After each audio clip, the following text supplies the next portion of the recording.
La estrategia del día es traída para ti por BloombergLinea.com.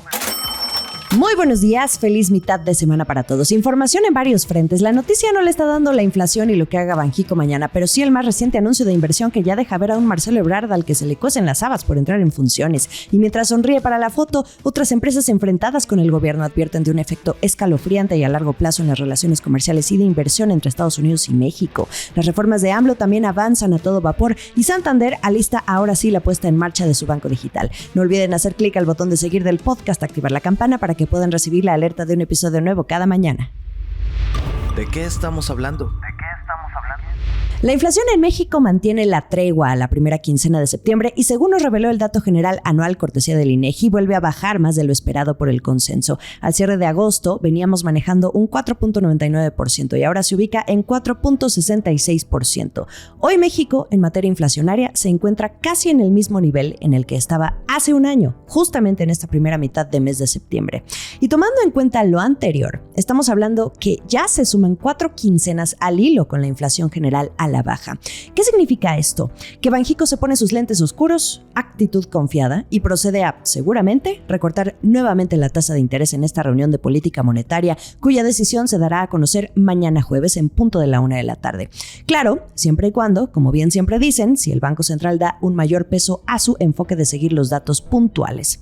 Desde algunas casas de bolsa, como Vector, apuntan al respaldo en la expectativa de que efectivamente viene de nuevo la tijera, aunque seguramente y a diferencia de la Fed la semana pasada no sea algo tan abrupto como 50 puntos base de un jalón, pero sí en 25 básicos como ha sido hasta ahora. Plan tranquilo, aunque hay quienes sí apuntan a los 50, precisamente Vector. Sin embargo, la mayoría de los analistas espera que sea en 25 para que entonces la tasa quede en un nivel de 10.50%. Y bueno, de la inflación subyacente, la que importa porque determina mejor la trayectoria inflacionaria en el mediano y largo plazo, continuó desacelerando, así que más razón todavía para respaldar ese recorte. La subyacente se ubicó en 3.95% anual, también en línea con lo que esperaban los que saben y resultó por debajo de la quincena inmediata anterior. Recordemos que la inflación no subyacente, que no elimina los precios más volátiles, ya viene cambiando de tendencia. De quincena a quincena registró menos 0.31%, la primera inflación negativa para una quincena igual desde 1991. Este dato es cortesía de los registros de Banco Base.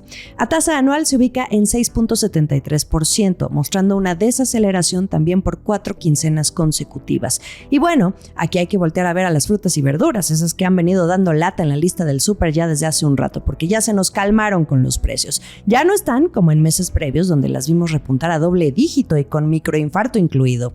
Banxico pronostica que la inflación se ubica en 4.4% promedio en el cuarto trimestre de 2024 y en 3% para el cuarto trimestre de 2025, dentro de un año. Los encuestados por Citibanamex apuntan un poquitito más, en 4.55% la inflación general para el cierre del 24 y en 3.8% para el cierre de 2025. De cualquier manera, no tan desalineados. Esto es el dato del día. Microsoft acaba de hacer un anuncio de inversión por $1,300 millones en los próximos 3 años en México. El mismísimo CEO, Satya Nadella, se encargó de dar la noticia en su visita a la Ciudad de México en el marco del Microsoft AI Tour 2024.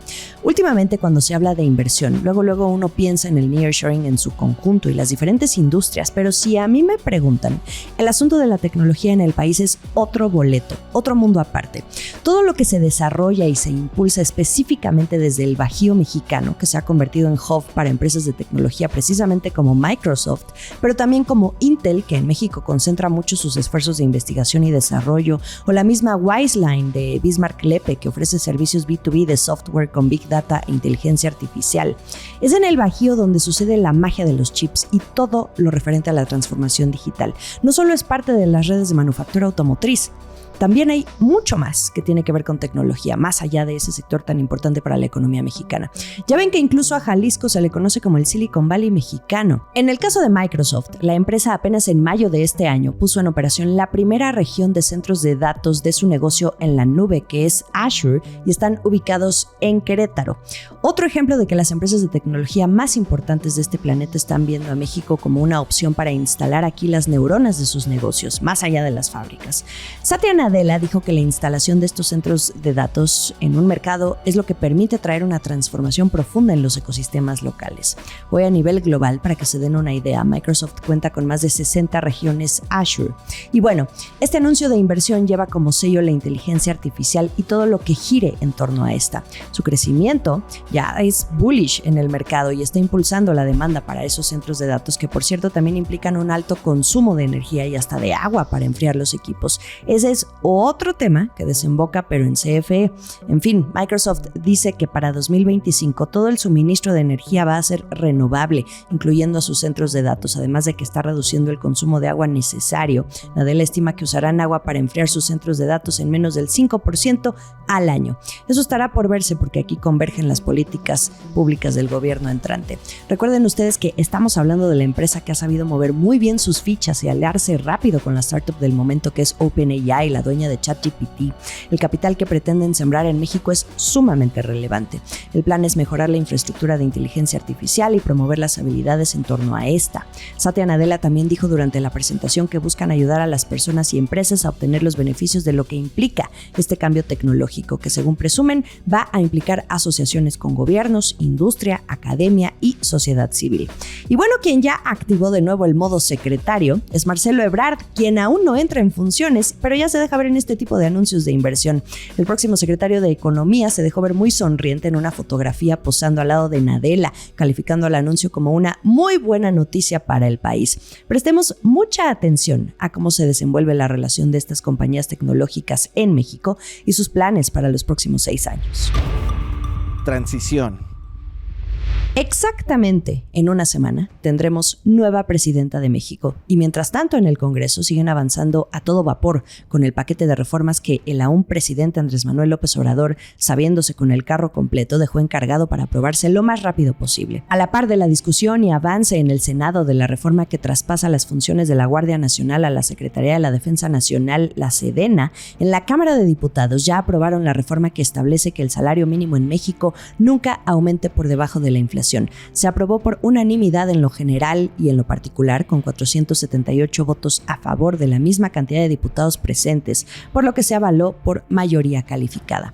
A los senadores se les junta la chamba porque ya les fue turnado este dictamen para su discusión y dictaminación a fin de que después sea enviado a los congresos estatales para su posterior promulgación en los últimos días del sexenio de AMLO, como tortillas, una tras otra.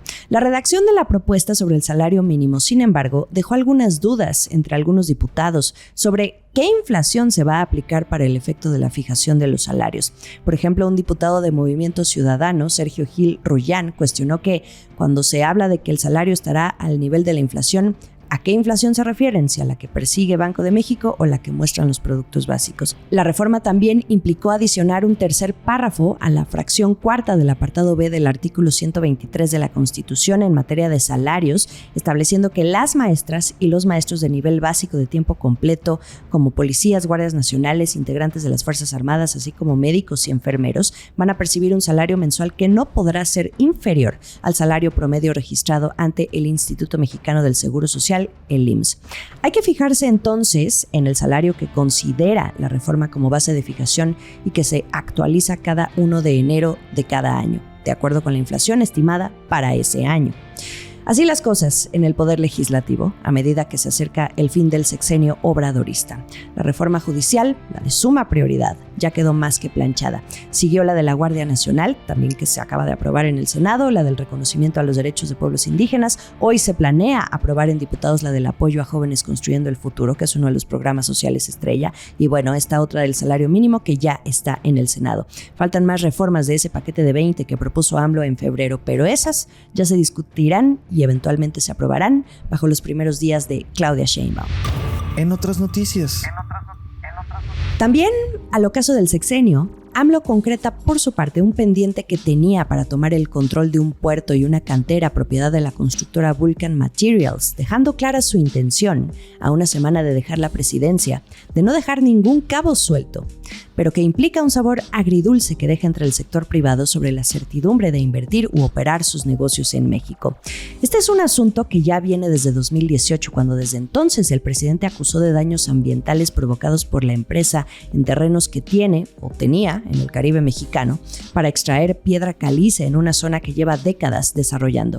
La empresa ha venido argumentando que ha cuidado su historial medioambiental, citando premios internacionales y sus esfuerzos de reforestación. Sin embargo, nada impidió que desde el año pasado se viniera advirtiendo de la expropiación de los terrenos. Incluso en marzo del año pasado, la Marina entró a la fuerza en su puerto en Punta Venado, cerca de Playa del Carmen.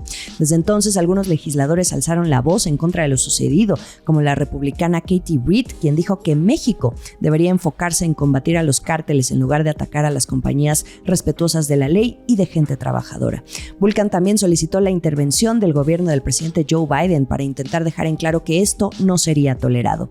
Sin embargo, este martes 24 de septiembre, el gobierno finalmente declaró en el Diario Oficial de la Federación como área natural protegida los terrenos de Vulcan al sur de Cancún y Playa del Carmen. Y ocurrió horas después de que nuevamente desde Estados Unidos intentaran disuadir la medida, esto según informó el reportero Eric Martin de Bloomberg News. Vulcan, en un comunicado, dijo que la expropiación de las tierras y el puerto es otra escalada y constituye una nueva violación de los compromisos de México en virtud de los acuerdos comerciales de América del Norte, que esta medida ilegal tendrá un efecto escalofriante y a largo plazo en las relaciones comerciales y de inversión entre Estados Unidos y México. La empresa ya había dicho anteriormente que las acciones del gobierno de López Obrador son ilegales y que añadiría esto que acaba de ocurrir a un caso de arbitraje que tienen activo.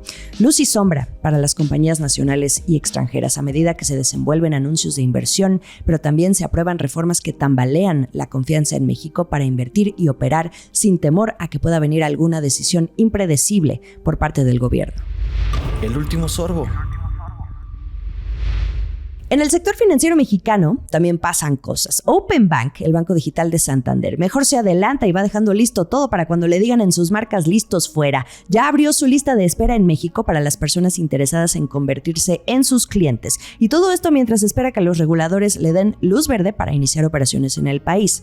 Pasa que la licencia bancaria ya la tienen desde julio de 2023, pero aún tienen pendiente recibir la autorización para iniciar operaciones. Son cosas muy diferentes. Por ejemplo, Bineo de Banorte, el último banco digital que se ha lanzado en el país, esperó 14 meses entre la obtención de la licencia bancaria y la autorización para poder operar. Esto me hace pensar en New México, donde andan muy aplicados cabildeando para que la licencia se les apruebe rápido, también con la intención de poder comenzar a operar bajo la figura de banco en el menor tiempo posible. En el caso de Open Bank de Santander, la idea es comenzar a operar a finales de este año, y recordando un poco las palabras del CEO de Santander en México, Felipe García Asensio, a quien entrevistamos en abril en el marco de la convención bancaria, preparan una estrategia más agresiva que el estándar. Este banco digital ya brinda servicio a más de 2 millones de clientes en 4 países de Europa, que son España, Alemania, Portugal y Países Bajos. En octubre añadirá Estados Unidos a esa lista. Lo mejor de la información económica y de negocios está aquí en La Estrategia del Día. Estamos en ex Twitter como @laestrategiamx. En Instagram me encuentran como @JimenaBusiness y en YouTube los episodios completos en video. Feliz de estar de regreso con ustedes. Espero que también hayan disfrutado el tercer capítulo de Sorbo Electoral USA que fue ayer. Gracias a Italia López por su apoyo en estos días, de quien estoy segura los informó muy bien en mi ausencia. Gran miércoles para todos. Esta fue La Estrategia del Día, escrito y narrado por Jimena Tolama, producido por Arturo Luna y Daniel Hernández. Que tengas un día muy productivo.